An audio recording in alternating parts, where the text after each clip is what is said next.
Hello friends, welcome to my channel. ಇವತ್ತು ಮನೆಯಲ್ಲಿ easy and ಕ್ವಿಕ್ಕಾಗಿ ಒಂದು ಇನ್ಸ್ಟೆಂಟ್ ಫ್ರೂಟ್ ಕಸ್ಟರ್ಡ್ನ ಹೇಗೆ ಮಾಡೋದು ಅಂತ ನೋಡೋಣ. ಯೂಶ್ವಲ್ ಆಗಿ ಯಾವ್ಯಾರೆಲ್ಲ ಮಕ್ಕಳು ಫ್ರೂಟ್ಸ್ ತಿನ್ನೋದಿಲ್ವೋ ಅಂಥ ಮಕ್ಕಳಿಗೆ ಇದು ಹೇಳಿ ಮಾಡಿಸಿರುವಂಥ ರೆಸಿಪಿ ಅಂತಲೇ ಹೇಳ್ಬೋದು.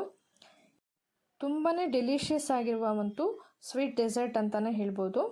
ತುಂಬಾ ಟೇಸ್ಟಿಯಾಗಿರುತ್ತೆ.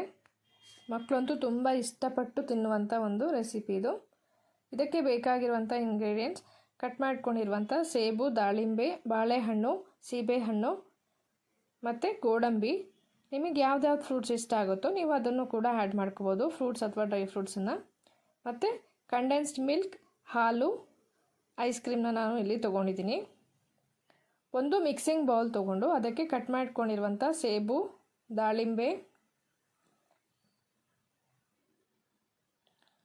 ಸೇಬು ಮತ್ತು ದಾಳಿಂಬೆಯಲ್ಲಿ ವಿಟಮಿನ್ ಸಿ, ಕೆ, ಫೈಬರ್ ಎಲ್ಲ ತುಂಬಾ ರಿಚ್ ಆಗಿರುತ್ತೆ. ಹೆಲ್ತಿಗಂತೂ ತುಂಬಾ ಒಳ್ಳೆಯದು. ನೆಕ್ಸ್ಟ್ ಸೀಬೆಕಾಯನ್ನು ಕೂಡ ಆ್ಯಡ್ ಮಾಡ್ಕೊಳ್ಳಿ. ನೆಕ್ಸ್ಟ್ ಕಟ್ ಮಾಡ್ಕೊಂಡಿರುವಂಥ ಬಾಳೆಹಣ್ಣನ್ನು ಕೂಡ ಆ್ಯಡ್ ಮಾಡಿ. ಬಾಳೆಹಣ್ಣಲ್ಲಿ ವಿಟಮಿನ್ ಸಿ, B6 ಮತ್ತು ಮೆಗ್ನೀಷಿಯಮ್ ಎಲ್ಲ ತುಂಬಾ ರಿಚ್ ಆಗಿರುತ್ತೆ. ಅದು ಕೂಡ ಹೆಲ್ತಿಗೆ ತುಂಬಾ ಒಳ್ಳೆಯದು. ಈಗ ಎಲ್ಲ ಫ್ರೂಟ್ಸನ್ನು ಆ್ಯಡ್ ಮಾಡಿ ಆದಮೇಲೆ ನೋಡಿ, ಈ ರೀತಿ ಎಲ್ಲ ಫ್ರೂಟ್ಸನ್ನು ಮಿಕ್ಸಿಂಗ್ ಬೌಲ್ಗೆ ಹಾಕಾದ್ಮೇಲೆ ಅರ್ಧ ಡಬ್ಬಿ ಆಗುವಷ್ಟು ಮಿಲ್ಕ್ ಮೇಡ್ ಅಥವಾ ಕಂಡೆನ್ಸ್ಡ್ ಮಿಲ್ಕನ್ನು ಆ್ಯಡ್ ಮಾಡ್ಕೋಬೇಕು. ಮಿಲ್ಕ್ ಮೇಡಲ್ಲಿ ಹೈ ಕ್ಯಾಲೋರಿ ಮತ್ತು ಕ್ಯಾಲ್ಶಿಯಮ್ ಎಲ್ಲ ತುಂಬಾ ರಿಚ್ ಆಗಿರುತ್ತೆ. ಈಗ 1 ಕಪ್ ಆಗುವಷ್ಟು ಹಾಲನ್ನು ಕೂಡ ಆ್ಯಡ್ ಮಾಡಿ. ನಂತರ 3 ಸ್ಕೂಪ್ ಆಗುವಷ್ಟು ಐಸ್ ಕ್ರೀಮ್ನ ಕೂಡ ಆ್ಯಡ್ ಮಾಡಿ. ಯಾರ್ಯಾರೆಲ್ಲ ವೀಕ್ ಇರ್ತಾರೋ ಅಂಥವರಿಗೆ ಇದು ವೆಯ್ಟ್ ಗೇನ್ ಆಗೋದಕ್ಕೆ ತುಂಬ ಹೆಲ್ಪ್ಫುಲ್ ಆಗುವಂಥ ಒಂದು ರೆಸಿಪಿ ಅಂತಲೇ ಹೇಳ್ಬೋದು.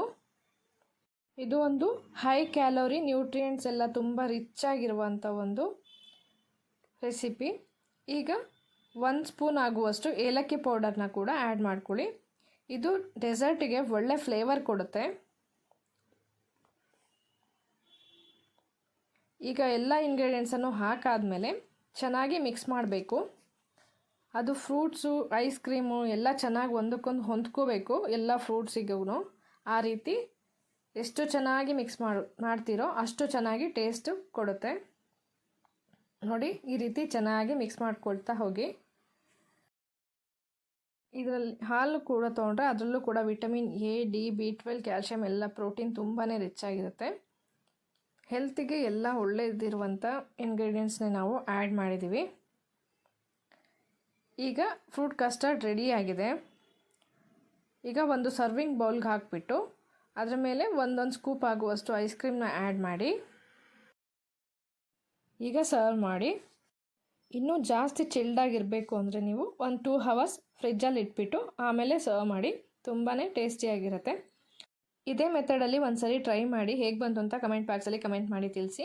ರೆಸಿಪಿ ಇಷ್ಟ ಆದರೆ ಲೈಕ್ ಕೂಡ ಮಾಡಿ. ಯಾರ್ಯಾರೆಲ್ಲ ಸಬ್ಸ್ಕ್ರೈಬ್ ಆಗದೆ ನೋಡ್ತೀರೋ ದಯವಿಟ್ಟು ಸಬ್ಸ್ಕ್ರೈಬ್ ಮಾಡ್ಕೊಂಡು ನೋಡಿ.